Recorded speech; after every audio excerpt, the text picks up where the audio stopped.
Peace, love, and blessings from me to each and every one of y'all out there, guys. Thank you so much for joining me for yet another video. This time in a different surrounding. We are not in the red brick wall. Anyways, today I want to tackle the topic of flexibility versus mobility.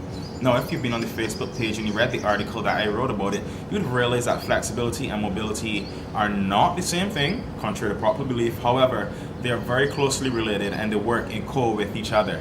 Alright, so we're going to jump right in and we're going to first start by defining flexibility. What in the world is flexibility? The elastic waistband, able to stretch his body into fantastic shapes and forms. I can finally touch my toes. When we talk about flexibility, we're basically talking about the stretchability of a muscle, if that's the word, stretchability. It's basically how long that muscle is able to elongate itself, right?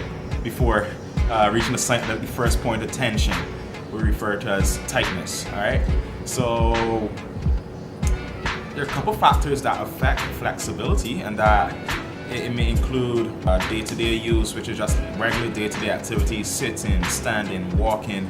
Another factor is, let's say for example, we might have done a pretty strenuous workout like me yesterday, and I can barely reach my arm up overhead. This entire muscle, my lats are very tight after yesterday's workout. So the stretchability of that muscle right now is not the best because it's got a lot of lactic acid in there built up we need to get rid of. So question, how do we improve flexibility?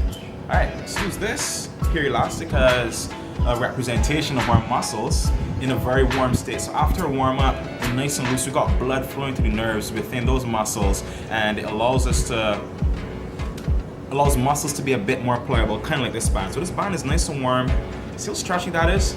It's nice and easy to stretch. This is you basically in a warm state, stretching your muscles, static stretching, holding a stretch, maybe this stretch or a tricep stretch, right? Any stretch that you hold is considered a static stretch. That's one way to improve flexibility. Now, this is only after you're warm. However, this band here has been sitting in the freezer for just a little while. It's kind of thawing down now. You see the difference in terms of how hard it is to stretch compared to the other one? This is your muscles when they're cold, right? They're much harder to stretch because the temperature of the muscle itself isn't warm. It is not conducive to stretching, and it can lead to injury. That's why you hear most trainers or people tell you, make sure you put a good warm-up in before you stretch. Why? Because you're sending tons of blood to the muscle to heat it up, to make it more pliable and ready to work out. Alright? Secondly, we're going to talk about mobility. So mobility, when we talk about mobility is not restricted to, but it's mainly what happens in and around the joint.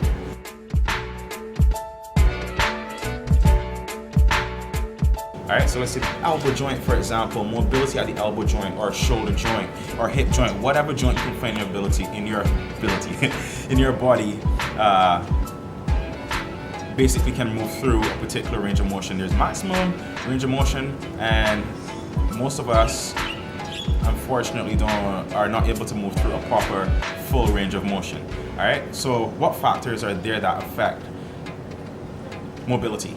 Cool, so that's tightness in the joint. Within the joint, you've got so many different tissues and musculatures, like attachment points for ligaments and tendons, there's nerves, all kind of things. And from day-to-day usage, these different articulated surfaces, not to get too technical, they become tight or overused, right? Just like the length of the muscle, same to yourself. When these surrounding tissues are tight, they restrict movement. So you're now able to move through a full range of motion. Let's say, for example, you want to reach up and overhead. You can take that arm, reach it all the way up and overhead, and maybe your flexibility within the lat may allow you to get there. However, the mobility of the shoulder joint, it says the shoulder joint itself only allows you to reach here, but the lats are flexible.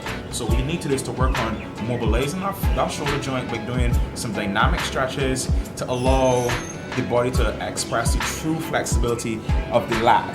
Okay, so once you got that joint nice and mobile, the lats are flexible, then you can reach all the way up overhead without a problem. And and work through a full range of motion. Now, one good way to improve mobility is dynamic stretches. If you haven't seen the video that I posted yesterday on dynamic stretches, you should head over. I give 20 examples of dynamic stretches that you can incorporate into your daily routines to help you stay loose and active and stay just feeling limber, right? I saw a guy on the train a couple days ago. His shirt said, "Mobility is equal to freedom." You can just add a word onto that and say, "Good mobility is equal to freedom of movement." So 2 words I added.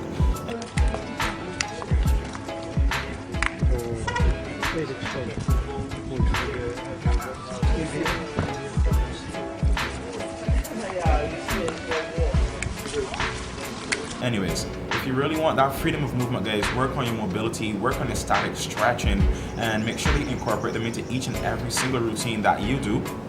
The dynamic stretching, you want to put it before intense workouts. All right, move that body through full range of motion. See the kids over there warming up. Wish I could show you them now. They're getting their warm-ups in. All right, reaching up overhead. I can barely do that. Don't touch your toes and just keep repeating that. So dynamic stretch, static stretch now. It's what you do at the end of the workout where you just want to elongate the muscle, right? So dynamic stretches, what do they do? They work more on range of motion, mobility of the joints. Static stretching works on elongating the actual length of the muscle. Got it? Peace and love. Always remember, get up, get out, get moving. Love you guys.